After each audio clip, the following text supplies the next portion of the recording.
안녕하세요. 콩닥콩닥 황인용입니다. 갑자기 한쪽 얼굴이 처지고 팔이 움직이지 않거나 말이 어눌해진다면 어떨까요? 이런 증상은 중풍, 뇌졸중, 스트로크 신호일 수 있습니다. 뇌졸중은 골든타임 안에 치료를 시작해야 후유증을 최소화할 수 있는데요. 하지만 많은 분들이 증상을 제대로 인지하지 못하고 병원에 못 가셔서 필요한 치료를 받을 수 있는 기회를 놓치는 경우가 많습니다. 그래서 오늘 영상에서는 뇌졸중의 위험 신호와 패스트 원칙, 그리고 언제 병원에 가야 하는지 정확하게 알려드리겠습니다. 이 영상이 여러분과 가족의 생명을 살릴 수도 있습니다. 끝까지 시청하세요. 뇌졸중은 뇌로 가는 혈류가 막히거나 터지면서 뇌세포가 손상되는 응급 상황을 이야기합니다. 크게 두 가지로 나뉘는데요. 뇌혈관이 막혀서 혈액 공급이 중단되는 허혈성 뇌졸중, 즉 뇌경색이라고 불리는 병이 있고요. 뇌혈관이 터지면서 출혈이 발생해서 생기는 출혈성 뇌졸중, 즉 뇌출혈이 있습니다. 대부분의 경우에 뇌혈관이 막히는 뇌경색이 훨씬 더 많은데요. 그래서 뇌졸중과 뇌경색을 비슷한 의미로 쓰기도 합니다. 이 뇌졸중이 무서운 이유는 한번 손상된 뇌세포는 다시 회복되지 않기 때문입니다. 그래서 뇌졸중의 초기 증상을 빨리 알아채고 즉시 병원에 가는 것이 정말 중요합니다. 그렇다면 이 무서운 뇌졸중이 발생했을 때 어떻게 빨리 알 수 있을까요? 보다 많은 사람들이 쉽게 이 증상을 기억하고 이해하게 하기 위해서 한국과 미국의 뇌졸중 학회를 포함한 많은 기관들에서 패스트 원칙이라는 것을 만들어서 설명을 하고 있습니다. 패스트라는 것 자체가 약자기도 하지만 빨리라는 의미도 포함하고 있으니까요.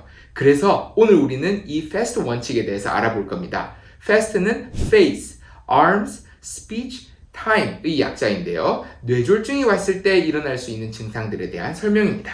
자, 첫째, F는 face, 즉 얼굴입니다. 만약에 얼굴이 한쪽이 처진다면 뇌졸중이 오고 있을 가능성이 매우 큽니다. 둘째, A는 arms, 즉 팔입니다. 팔을 들어 올렸을 때 한쪽 팔이 처지고 힘이 들어가지 않는다면 뇌졸중을 생각해야 합니다. 특히 손에 숟가락, 젓가락, 컵 등을 들고 있다가 갑자기 힘이 빠지면서 떨어뜨리는 경우로 많이 오십니다. 셋째, S는 speech, 즉 말하기입니다. 이야기를 잘 하고 있다가 갑자기 말이 어눌해지거나 안 나오게 됩니다. 넷째, T, time, 시간입니다.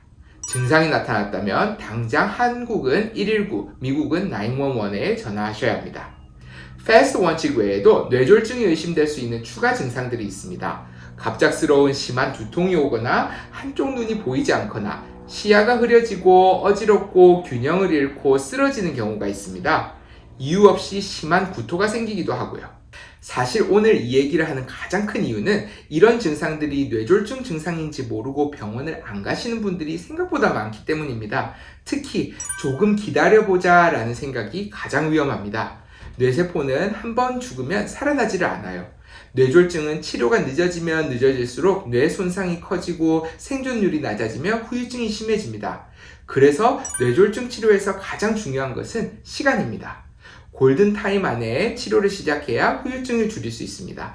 특히 혈관이 막히는 뇌경색은 증상이 시작되고 나서 3-4시간 안에만 쓸 수 있는 혈전용해제라는 치료가 있기 때문에 이런 증상들이 일어나면 바로 응급실로 가셔야 합니다. 병원에 도착하고 나서 3-4시간이 아닙니다. 증상이 시작되고 나서 3-4시간이에요. 특히 제일 안타까운 경우 중에 하나가 제가 지금 캘리포니아의 LA와 오렌지 카운티에서 여러분들을 뵙고 있는데요. 미국에 사시는 영어를 부담을 느끼시는 연세 있으신 분들께서 응급실을 가지 않는 경우가 많습니다.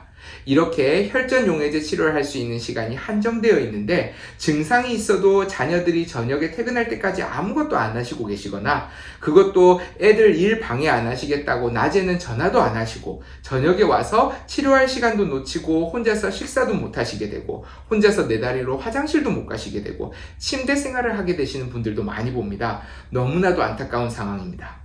뇌졸중은 무서운 질환이지만 미리 예방하면 충분히 막을 수 있습니다. 다른 심장질환이나 혈관질환에서도 마찬가지지만 고혈압, 당뇨, 콜레스테롤 관리 너무 중요하고요. 담배와 술도 피하셔야 합니다. 운동도 하셔야죠.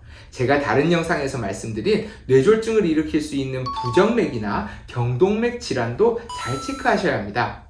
특히 고혈압과 당뇨가 있으신 분들은 뇌졸중의 위험이 2배에서 4배 이미 높아져 있는 상태입니다. 그러니 약 복용을 절대 게을리하지 마세요. 뇌졸중은 골든타임 안에 치료해야 생명을 구할 수 있습니다. 증상이 나타나면 조금 더 지켜보자가 아닙니다. 지금 바로 119 혹은 911을 불러야 합니다. 자, 복습할게요. Fast 원칙 기억하세요. F, face입니다. 얼굴이 처지는 것. A, arms, 팔이 마비가 와요. S, speech, 말이 어눌해집니다. T, time, 즉시 119나 911에 신고하셔야 합니다. 오늘 영상이 도움이 되셨다면 좋아요와 구독 그리고 알람 설정까지 부탁드립니다. 내 건강은 누가 챙겨주지 않더라도 내가 꼭 챙겨야 합니다. 그리고 내가 아는 만큼 건강할 수 있습니다. 다음에도 건강에 대한 유익한 정보로 찾아뵙겠습니다. 지금까지 콩닥콩닥 황인용이었습니다. 감사합니다.